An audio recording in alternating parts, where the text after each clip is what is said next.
House Judiciary. Congressman Jim Jordan, he's standing by live at Eagle Pass, Texas. Congressman, it's good to see you. You are with Speaker Johnson and dozens of your colleagues. It's good to see you, Congressman. You know, more and more voters are saying, stop this border madness. Stop the collapse now. I mean, Biden has let in the size of Washington State. More than 8 million coming in. Voters know the deal. They're tired of White House gaslighting. They're tired of the complaining, the blame game. So how do you stop it now? One sentence: no money can be used to process or release into the country any new migrants. One simple sentence would solve this.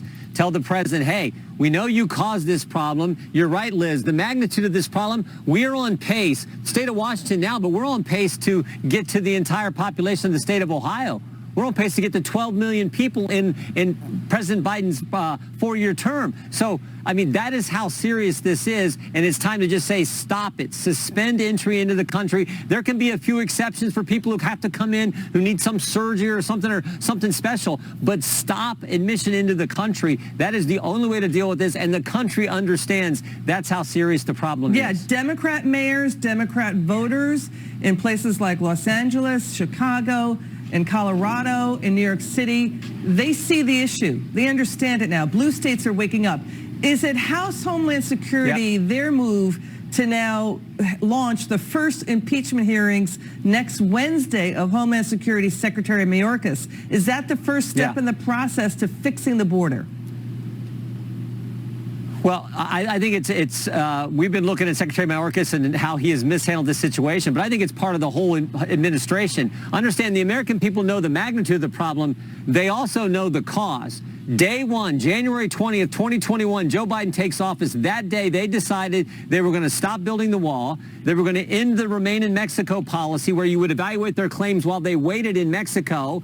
And then they also said, we're going to release people who come to the country. Well, when you do those three things, it shouldn't surprise anyone that everyone wants to come. And that's exactly what's happened. So the country knows the Biden administration intentionally, deliberately, willfully did this to the nation. And they now understand the magnitude of it, as you point out, all the way into Democrat cities. And they want accountability. And part of that accountability is looking at the impeachment inquiry process we have for Mr. Mayorkas and, of course, for the president himself. Okay, Congressman, Chairman Jordan, this issue, too, Speaker Johnson says White House officials and local officials cleaned up the area in Eagle Pass for the media, just like they did San Francisco for Biden's meeting with the leader of China. It's that they diverted the flood of illegal immigrants away from Eagle Pass to another location.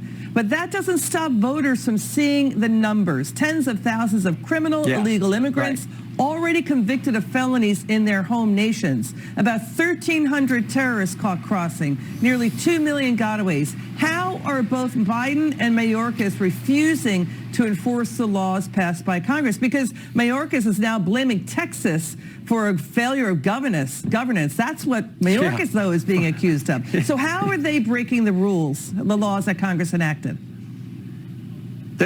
They're just not enforcing the law, and they've, again, changed the policies that we knew were working, and they refuse to take up the legislation that we passed in the House, which would provide the kind of policies that would actually fix the problem. So it's a deliberate, it's an intentional, it's a willful act on the part of this administration to allow all these folks in. And I guess the plan is, they've already been talking about amnesty for now what, again, is going to be 12 million individuals in the time of Joe Biden's presidency. They're already talking about amnesty there, so that's their ultimate goal. But the country understands that. They understand what's going on, and they don't support it. That's why we need to enact that policy I talked about. If they're not going to pass H.R. 2, the legislation we passed, then put that one sentence on a bill that funds the government or whatever bill, put that one sentence on that bill to deal with this problem. So, Congressman, you know, President Biden says Congress, Republicans are to blame. Watch this.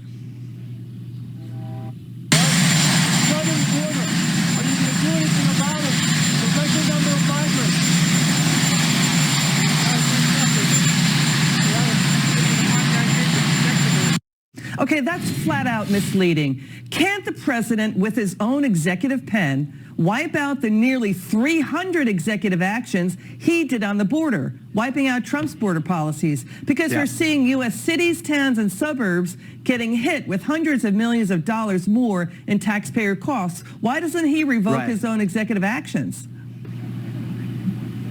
No, he could, and under the immigration legislation, the act that governs this, the Nationalization and Immigration Act, under that act, he has the authority to suspend entry into the country now. So he could say, time out, we're going to suspend any entry of any new migrants. He could do that on his own. I don't think he will, as evidenced by what he's allowed to have happen, let happen the last 3 years.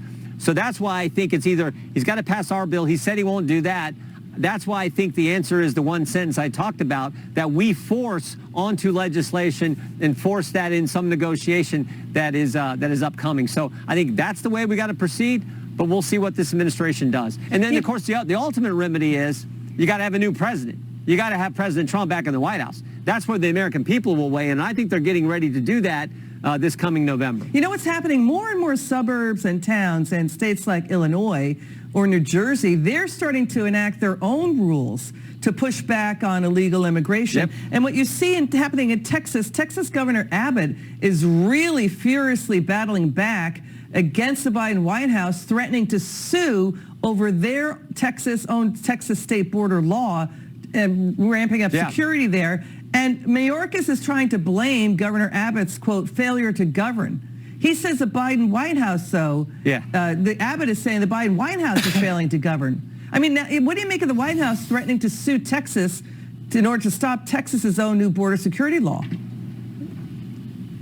Yeah, because the Biden administration won't do their job. What is a requirement under our Constitution, under the federal government requirement, because they won't do it, Governor Abbott steps up with local law enforcement, and now he's getting sued. What Governor Abbott's doing is not just good for the state of Texas and his citizens, it's good for the country. But Joe Biden says, no, no, no, and he's going to sue him. So this is, again, I think, just how backwards they have it, how wrong they have it. But again, I think it just underscores this is all intentional. They designed it this way. They want this to happen in the country, which is hard for people to grasp. Certainly hard for me to grasp. Why would they do it? Voters want it to stop. They're for legal immigration. They don't want the border. It's unfair to the border communities and to cities to have to deal with Biden's border crisis. This is a states' rights fight. The White House is going to claim the U.S. Supremacy Clause, that federal laws take precedent when they do that, threatened fight with Texas. But this White House is accused of breaking federal laws here. That's what you're saying, because the Constitution has this what's called a take care clause. It stipulates the president shall take care federal laws be faithfully executed. He's not doing it. No, he's certainly not. And that's, again, why, as you said, why Texas is stepping up doing what they're doing, because the problem is so egregious, so wrong. So I think you're going to see more of that from Texas, and God bless them for standing up and doing what needs to be done to deal with the situation. We were here today. We just saw right behind me, we saw illegals come across as we're here. 60-some members of Congress, and illegals are coming across the Rio Grande, walking up, pushing the razor wire aside, and walking through and coming into the country. Yeah. We saw it today as we're here. Now, there's not the numbers that were here a few weeks ago, but we saw that take place while we were here seeing the border today.